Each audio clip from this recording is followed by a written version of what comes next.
Waktu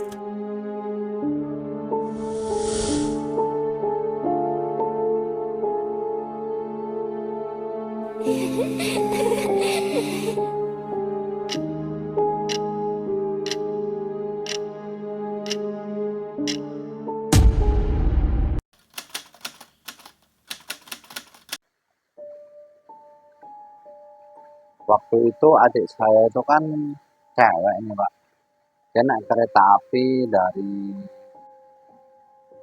Jogja ke Solo. Cuman dari Jogja ke Solo itu kan deket Pak, dia naik kereta api cewek, dan kebetulan adik saya itu sendirian Pak.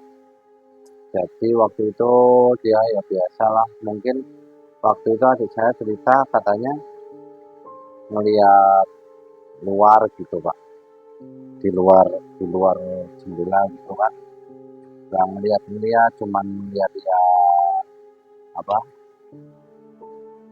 lihat-lihat pemandangan. Tiba-tiba adik saya itu tertidur Pak, tertidur.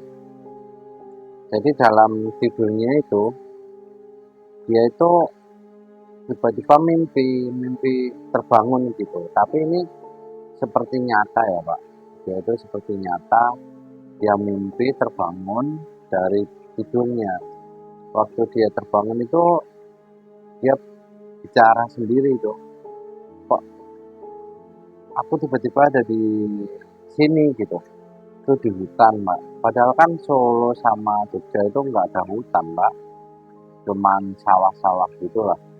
Nah itu tiba-tiba di hutan, kayak hutan pohon-pohonnya tinggi-tinggi gitu Pak. Terus dia jalan jalan jalan muter-muter di hutan, nyari jalan keluar kan. Waktu itu tiba-tiba dia itu gini Pak, katanya nggak nemu sama sekali, nggak ada kehidupan, nggak ada orang lain, kayak di zaman dulu gitu, kayak kembali ke masih ke zaman eh, tahun 1000-an lah, belum tahun 2000-an, ke zaman kuno gitu. Terus dia jalan, terus tiba-tiba kan gelap itu Pak, lama-lama gelap, sore terus gelap. Nah adik saya itu cerita di situ dia tiba-tiba di situ ketemu sama rumah itu. Rumahnya itu udah rumah kosong gitu, rumah zaman dulu gitu. Nah, diamatilah rumah kosong itu. Karena hari sudah mulai gelap ya, itu tiba-tiba adik saya itu masuk aja ke ruangan itu, ke rumah itu.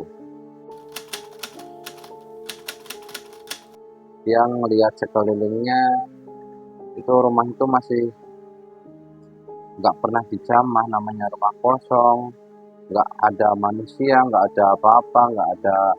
Yang dia lihat itu cuma meja-meja berdebu kayak gitu. Nah, tiba-tiba adik saya itu mendengar suara langkah kaki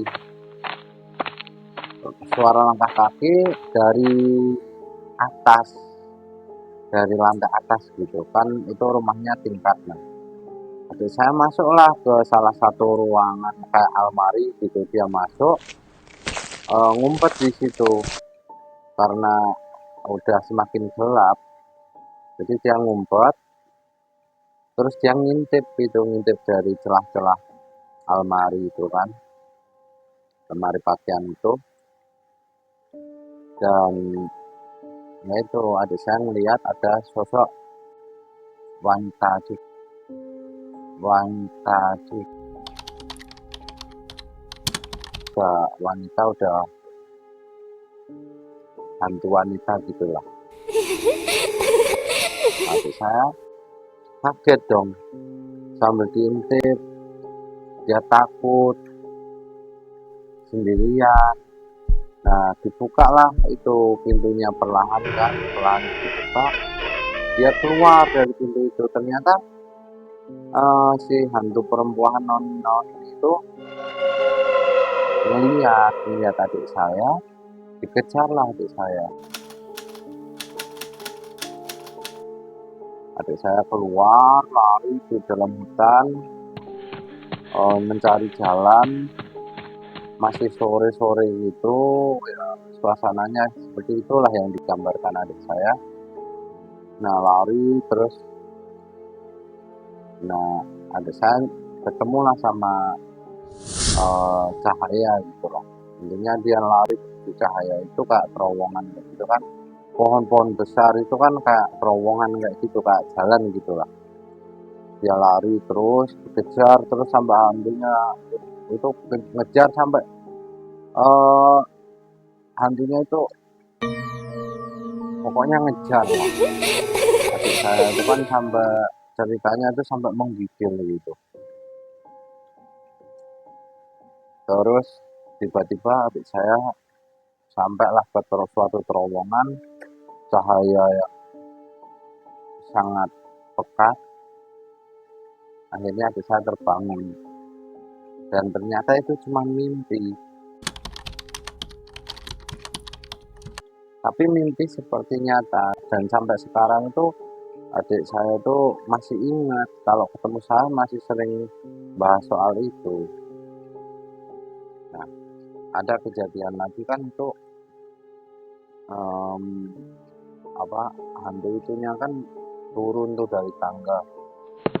Adik saya masih ngintip di balik celah pintu almari itu.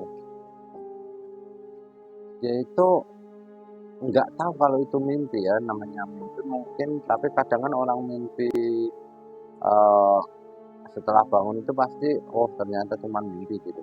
Tapi enggak, adik saya itu sampai apa lari kan, lari itu tangannya kan tergores sama apa namanya pohon-pohon itu ya, pohon besar itu tergores lari. Nah pas dia sadar itu tangan sebelah kiri ya, tangan sebelah kiri itu dia tergores tergores sampai panjang gitu, luka memar, luka dalam. Dan itu waktu cerita ke saya sampai rumah itu masih ada bekasnya itu. Padahal dia di dalam kereta aja. Dan anehnya lagi dia tertidur itu nggak sampai 10 menit.